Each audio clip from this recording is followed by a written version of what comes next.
Bismillahirrahmanirrahim. Assalamualaikum warahmatullahi wabarakatuh. Perkenalkan, nama saya Sri Gina Miranti, NIM 2214010047. Tugas ini dibuat untuk memenuhi UTS mata kuliah metodologi pembelajaran PAI. Di sini saya akan menjelaskan tentang metode Boost Group. Dari mata pelajarannya, saya mengambilnya dari mata pelajaran fikih dan materinya yaitu taharah. Sebelum kita masuk ke menerapkan metode Boost Group ini, yang pertama sekali kita harus mengetahui apa itu metode Boost Group. Jadi, metode Boost Group ini merupakan suatu metode pembelajaran yang mengelompokkan peserta didik ke dalam sebuah kelompok besar. Lalu, kelompok besar itu dibagi menjadi beberapa kelompok kecil yang terdiri dari beberapa orang kelompok masalah. Kemudian setiap kelompok kecil itu mendiskusikan solusi untuk memecahkan permasalahan tersebut. Kemudian setelah menemukan solusinya, seorang juru bicara kelompok kecil melaporkan hasil diskusinya di dalam kelompok besar. Selanjutnya yaitu kelebihan metode Boost Group ini. Yang pertama yaitu peserta didik yang kurang biasa menyampaikan pendapat dalam kelompok belajar dibantu untuk berbicara dalam kelompok kecil.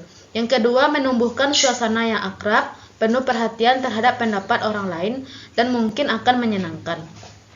Yang ketiga, dapat menghimpun beberapa pendapat tentang bagian-bagian masalah dalam waktu singkat.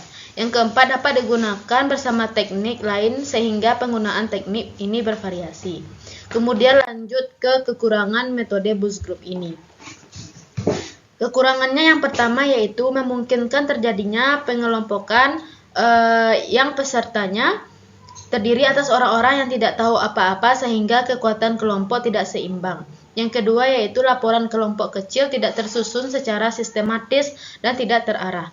Yang ketiga, pembicaraan mungkin dapat berbelit-belit. Yang keempat, membutuhkan waktu untuk mempersiapkan masalah dan untuk bagian-bagian dalam masalah itu. Selanjutnya kita masuk kepada skenario metode Boost Group.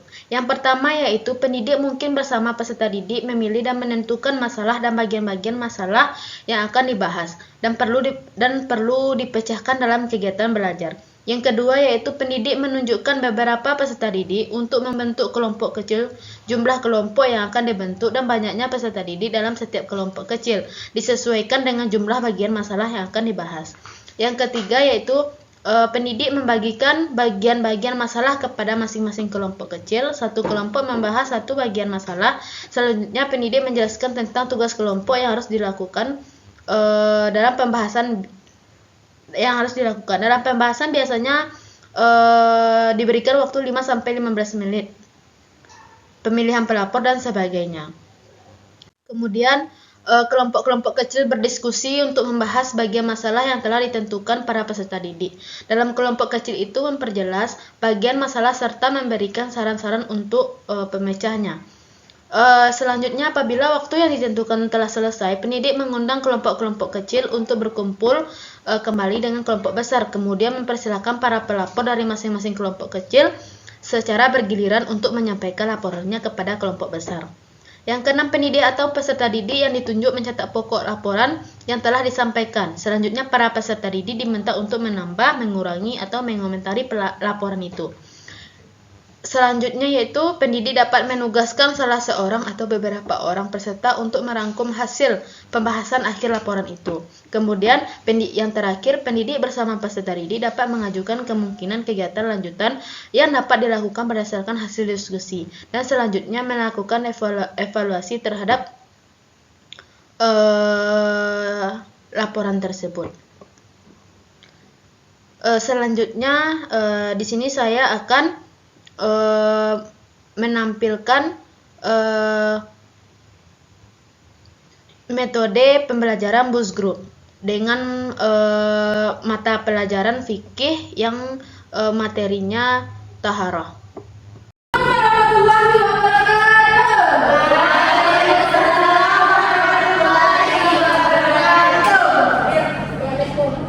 Baik, di sini pada hari ini kita akan belajar pelajaran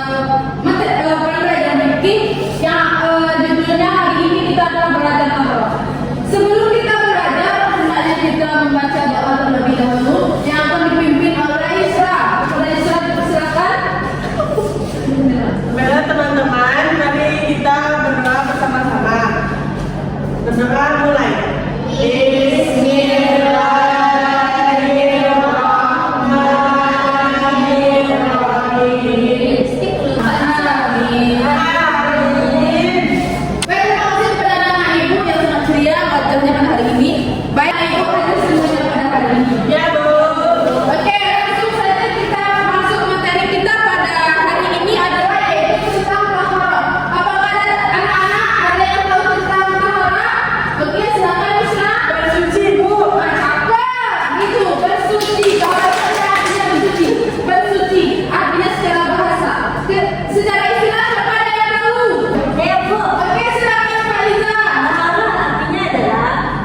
Dari hadas kecil maupun hadas besar. Betul.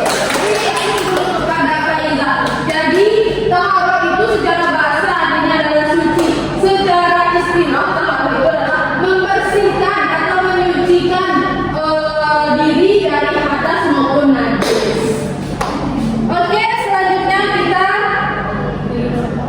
membagi kelompok. Membagi kelompok ini ibu menerapkan metode yang telah ibu pelajari tadi semalam, yaitu metode Musgroup. Metode Musgroup ini yaitu kita membentuk kelompok-kelompok kecil. Jadi ibu nanti akan menunjuk anak-anak. Kelompoknya akan terbagi menjadi dua kelompok. Ibu akan membagi anak-anak menjadi dua kelompok. Isra, Rai sama Mulai kelompok A, Devi, Tika sama Yuniko